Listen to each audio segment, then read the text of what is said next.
जी हाँ दोस्तों, team India ने सेंचुरियन के मैदान पर जीत लिया पहला टेस्ट मैच। मतलब कह सकते हैं कि जान में जान आई और टीम इंडिया ने एक ऐसी उम्मीद जगा दी है जो 29 साल का रिकॉर्ड चला रहा वो टूटता नजर आएगा। भले ही विराट कोहली के 2 सालों से शतकों के सूखे के रिकॉर्ड का इंतजार है कि कब वो टूटेगा, लेकिन ये जो रिकॉर्ड है दोस्तों अपने आप में सेंचुरियन के मैदान पर जीत का, ये सबको एक यादगार जीत के तौर पर देखा जाएगा। साल की शुरुआत जीत से की थी, अंत भी जीत से टीम इंडिया की बल्ले बल्ले, लेकिन कहीं ना कहीं आईसीसी के टूर्नामेंट्स में अगर ऐसी जीत हो तो टीम इंडिया दोस्तों और भी खुशकिस्मत हो सकती है। टीम के फैंस बहुत जश्न मना सकते हैं। ये तो छोटा मोटा जश्न है, आईसीसी टूर्नामेंट जीतने के बाद जो जश्न होगा वो अलग ही बात होगी। विराट कोहली टेस्ट कप्तान, रोहित शर्मा ओडीआई और T20 कप्तान, तो मतलब स्प्लिट कैप्टनसी टीम इंडिया को फायदा जरूर देती नजर आएगी। अब बात करते हैं दोस्तों फर्स्ट टेस्ट मैच के मैन ऑफ द मैच के बारे में। केएल राहुल को मैन ऑफ द मैच का खिताब दिया गया, लेकिन कई लोगों का मानना है कि शमी इस खिताब के हकदार थे। आखिर रीजन क्या है दोस्तों केएल राहुल को मैन ऑफ द मैच खिताब देने का? इस बारे में आपको पूरी जानकारी देंगे। चैनल पर नए हैं सब्सक्राइब जरूर कीजिएगा अगर आप पहली बार आए हैं दोस्तों, तो ऐसी ही लेटेस्ट इंटरेस्टिंग अपडेट आपको मिलती रहेगी। साथ ही साथ आपको बता दें किस तरीके से जो फर्स्ट टेस्ट मैच बीता वो बहुत कठिन रहा दोस्तों। आप यकीन नहीं मानेंगे कि आप एक फैंस की नज़र से देख रहे थे, लेकिन एक क्रिकेट एनालिस्ट की नज़र से, एक्सपर्ट की नज़र से अगर देखा जाए तो ओवरकास्ट कंडीशन प्लस यहाँ पर आपके 2 ऐसे महत्वपूर्ण खिलाड़ी रविंद्र जडेजा, रोहित शर्मा इंजर्ड थे, टीम में शामिल नहीं थे, उसके बावजूद मैच जीतना टीम इंडिया के लिए सबसे बड़ी उपलब्धि में से एक है। क्योंकि दोस्तों मयंक अग्रवाल केएल राहुल की जोड़ी ने अच्छा काम किया, जसप्रीत बुमराह शमी की जोड़ी ने अच्छा काम किया, ऋषभ पंत ने मिडिल ऑर्डर में थोड़े रन बना दिए, थोड़े रनों का योगदान सबकी तरफ से देखने को मिला। लेकिन मैन ऑफ द मैच दोस्तों बहुत इंपॉर्टेंट होता है। मैन ऑफ द मैच यानी कि पूरे मैच का एक ऐसा मैन जिसने अपने दम पर टीम को निकाल कर दिया मैच। लेकिन अब बात करें कि शमी क्यों नहीं बने। सभी की यहाँ पर एक राय थी कि शमी भी हो सकते थे ऑप्शन में, बट व्हाई नॉट शमी। आपको बताएं दोस्तों कि इसके पीछे का रीजन निकल कर क्या सामने आ रहा है। जो हमारा एक नजरिया है कि इस मैदान पर केएल राहुल की जो शतकीय पारी रही वो क्यों शमी की 5 विकेट से ज्यादा इंपॉर्टेंट थी। भारत ने केएल राहुल के शतक की बदौलत अपनी पहली पारी में 327 रन बनाने के बाद मेजबान टीम की पहली पारी 197 रन पर समेट दी।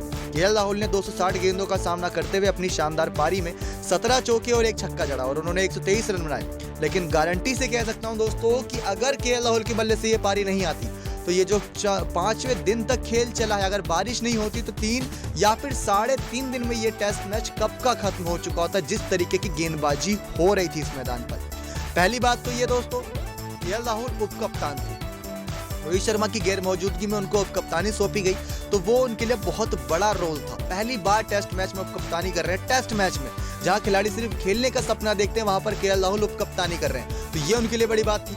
अब उसके बाद वो पहली पारी खेलते हुए कगिसो रबाडा, लुंगी एनगिडी, मूलजर हो गए, साथ ही साथ मार्को यानसन हो गए, उनकी गेंदबाजी का सामना कर रहे हैं, जिसका मतलब कह सकते हैं कि पहले उनको परख नहीं थी। लेकिन इसके बावजूद उन्होंने अच्छी बल्लेबाजी करी। विराट कोहली के साथ, अजिंक्य रहाणे के साथ, मयंक अग्रवाल के साथ, सबके साथ थोड़ी थोड़ी पार्टनरशिप में योगदान दिया। तो वो जो छोटा छोटा योगदान होता है एक समय पर इतना बड़ा रनों का पहाड़ खड़ा कर देता सामने वाली टीम के लिए, जो दिक्कत खड़ी करता है। 123 रनों की पारी सबसे अहम पारी थी। अगर दोस्तों ये पारी नहीं निकलती और पहले दिन ही अगर बारिश हो जाती तो टीम इंडिया पक्का ये मैच हारती नजर आती। कंडीशन साउथ अफ्रीका के पक्ष में थी, क्योंकि साउथ अफ्रीका ने टीम इंडिया को सेकंड इनिंग में 174 रन पर ऑल आउट मारा था। और याद करिए कि पहले दिन का खेल 272 रन 3 विकेट के नुकसान पर था। 3 विकेट के जो नुकसान पर था ना दोस्तों, उसके बाद आपको जो दूसरा दिन बारिश हुआ उसके बाद भी अच्छे तरीके से याद होगा कि 55 रन के अंदर पूरी टीम ऑल आउट हो गई थी। यानी कि 55 रन के अंदर टीम इंडिया ने 7 विकेट खोए थे। अगर वही कंडीशन पहले दिन होती कि मान लीजिए 200 सवा 200 के अंदर टीम इंडिया ऑल आउट हो जाती, तो ये मैच 5 दिन तक नहीं जाता, ये मैच टीम इंडिया नहीं जीत पाती, ये मैच आराम से साउथ अफ्रीका ले जाती, क्योंकि आखिरी में चेस कर जाती, चाहे 200 का लक्ष्य क्यों ना होता। 305 का लक्ष्य था, बड़ा लक्ष्य था। साउथ अफ्रीका ने पहले विकेट खो दिए थे और यही फायदा मिला दोस्तों। जो 113 रन से टीम इंडिया जीती ना, वो 123 रन की पारी जो केएल राहुल की थी उसी की बदौलत हो पाया। मयंक अग्रवाल ने 60 मारे, अजिंक्य रहाणे ने 48 मारे, सेकंड इनिंग में 34 ऋषभ पंत ने मारे, थोड़े रनों का सबका योगदान था। लेकिन वही केएल राहुल जब बारिश हुई और तेज हो गई पिच, तो वही केएल राहुल दोस्तों आप याद करिए सेकंड इनिंग में 23 रन पर आउट हो गए थे। भले ही दोस्तों 5 दिन का चला, थोड़ा बहुत स्टैमिना स्ट्रेंथ की बात भी आती है एक समय पर, लेकिन वो आउट हुए थे। कई हमने बल्लेबाज देखे हैं, पहले इनिंग में भी शतक लगाते हैं, दूसरी इनिंग में भी शतक लगाते हैं, लगते हैं, लेकिन गेंदबाजी माहौल के हिसाब से, तो इसीलिए ये पारी इतनी इंपॉर्टेंट थी। कगिसो रबाडा ने भी दोस्तों 3-3 विकेट सेकंड फर्स्ट इनिंग में चटकाई, 6 विकेट लुंगिया निगड़े ने चटकाई थी, तो वो भी बहुत अच्छी गेंदबाजी थी। लेकिन गेंदबाजी के लिए ही ये पिच थी, यहाँ तो सबसे ज़्यादा निगाहें बल्लेबाजों पर थी। बल्लेबाजी कौन बेहतरीन करता है ये देखने वाली बात थी। तो बल्लेबाजी में दोस्तों आगे निकले केएल राहुल, 123 रन की पारी खेली, जहां पर डीन एल्गर ने 70 रन की पारी खेली, सेकंड हाईएस्ट टोटल अगर देखा जाए इंडिया साउथ अफ्रीका से।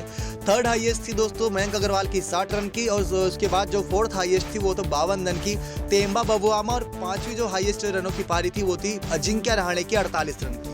तो ये जो गेंदबाजों के सामने बल्लेबाजी की एक चुनौती थी, उसको अच्छे स्वीकार किया केएल राहुल ने, और इसके बाद इसकी जो भूमिका निभाई, मतलब लॉर्ड्स के मैदान पर उनका शतक था, मैन ऑफ द मैच थे, सेंचुरियन के मैदान पर इनका शतक था, मैन ऑफ द मैच थे। आपको बता दें 2017-18 में जब विराट कोहली की पलटन इस मैदान पर आई थी, तो विराट ने 153 रन की पारी खेली थी।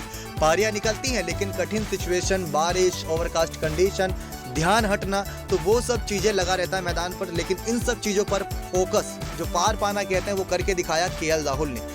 इसीलिए शायद इनको मैन ऑफ द मैच के खिताब से नवाजा गया। बात करें जसप्रीत बुमराह और शमी की विकेटों की कि क्यों शमी को मैन ऑफ द मैच नहीं चुना गया, शमी को क्यों नहीं चुना गया, तो शमी ने 5 विकेट चटकाई। पहले बात करते हैं इन्होंने किस किस की विकेट चटकाई थी, क्योंकि बहुत बड़े यहाँ पर रोल अदा करने का काम था। तो जो नंबर 2 पर थे बल्लेबाज एडन मार्करम की विकेट उन्होंने चटकाई, जो सर फॉर्म में नहीं टेस्ट में। कीगन पीटरसन फॉर्म में नजर नहीं आया। तेम्बा बबुआमा एक महत्वपूर्ण विकेट चटकाया था, जो 52 रन की पारी खेले। तो उसके बाद मुल्डर की विकेट चटकाई थी, उसके बाद रबाडा जो 25 रन बनाकर खेले थे उनकी विकेट चटकाई थी। लेकिन ध्यान देने वाली बात एक ही है दोस्तों कि इन सभी ने गलत शॉट सिलेक्शन लिया था, कईयों ने यहाँ पूरा तरीके से अपना फोकस खो दिया था, लेकिन शमी के खाते में 5 विकेट गई, ये सबसे इंपॉर्टेंट बात है। तो शमी ने दोस्तों काम अपना किया। केएल राहुल का भी मानना है शमी ही मैन ऑफ द मैच होने चाहिए थे, लेकिन केएल राहुल की पारी ने ही ये मैच निकाल कर दिया, इस बात को कबूल करना चाहिए। वाकई काफी खुश करने वाला पल था। और आगे बातचीत दोस्तों केएल राहुल ने की, उन्होंने कहा कि किस तरीके से धैर्य और दृढ़ संकल्प वास्तव में मेरी टीम को अच्छी शुरुआत दिलाना चाहता है, और चुनौतीपूर्ण पिच पर ओपनिंग पार्टनरशिप बेहद अहम होती है। 100 रन की या 50 रन की भी ओपनिंग चुनौतीपूर्ण पिच पर अगर ऐसी पारी आ जाए तो मतलब आगे का मैच बन जाता है। उन्होंने कहा कि ऐसा मत सोचिए कि मैंने अपनी तकनीक से बहुत सारे बदलाव किए, ये मेरी मानसिकता के बारे में है कि कितना शांत और अनुशासित हूँ। अब सब ठीक हो रहा है, मैंने जो अनुशासन दिखाया है वे घर से दूर परफॉर्मेंस करने में मेरे लिए सबसे बड़ा योगदान है। यही सबसे इंपॉर्टेंट है कि घर के बाहर यानी सेंचुरियन की पिच पर, जहाँ पर टीम इंडिया टेस्ट मैच जीती नहीं थी, वहाँ पर एक खिलाड़ी शतक लगा रहा है, तो आप सोच सकते हैं इसका कॉन्फिडेंस कितना हाई था। बातचीत में आया केएल राहुल कहते हैं कि गेंदबाजों की तारीफ करनी चाहिए, और इन्होंने कहा कि ये कुछ ऐसा है कि जिस पर मुझे उनकी विदेशी शतकों गर्व है कि शमी वहाँ पर थोड़ा अपना कम मौका मिला, लेकिन हाँ सिर्फ जिस तरीके से शमी ने साथ ही बाकी तेज गेंदबाज जिस तरह से अपना दमखम दिखाया, मैं खुश हूँ। जैसा कि विराट ने अभी कहा कि हमारे तेज गेंदबाजों ने सिर्फ आज बल्कि पिछले 2-3 वर्षों से टीम के लिए खास योगदान दिया। जी हाँ दोस्तों, ये बात सच है। अजिंक्य रहाणे के बल्ले शतक नहीं निकल रहा, चेतेश्वर पुजारा के बल्ले शतक नहीं निकल रहा, विराट कोहली के बल्ले शतक नहीं निकल रहा, ऋषभ पंत का ही बल्ला दोस्तों अब शतकों से कहीं ना कहीं सूना हो गया। शुरुआत में शतक देखने को मिले थे, तो बिना शतकों के यहाँ पे बल्लेबाजी कर रहे हैं। 30-40 का एवरेज सबका बना चला आ रहा है, विराट का 50 का एवरेज है, लेकिन शतक, ओपनिंग पार्टनरशिप, ये सब बहुत इंपॉर्टेंट अदा करती है रोल। लेकिन गेंदबाजों ने हमेशा मैच निकाल कर दिया टीम इंडिया को।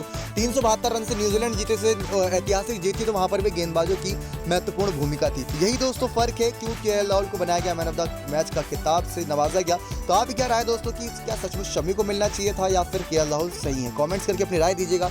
सेकंड टेस्ट 3 जनवरी से जोहान्सबर्ग के स्टेडियम पर खेला जाना है। ठीक 1:30 पर शुरू होगा। नेक्स्ट 9 स्पोर्ट्स की रिपोर्ट।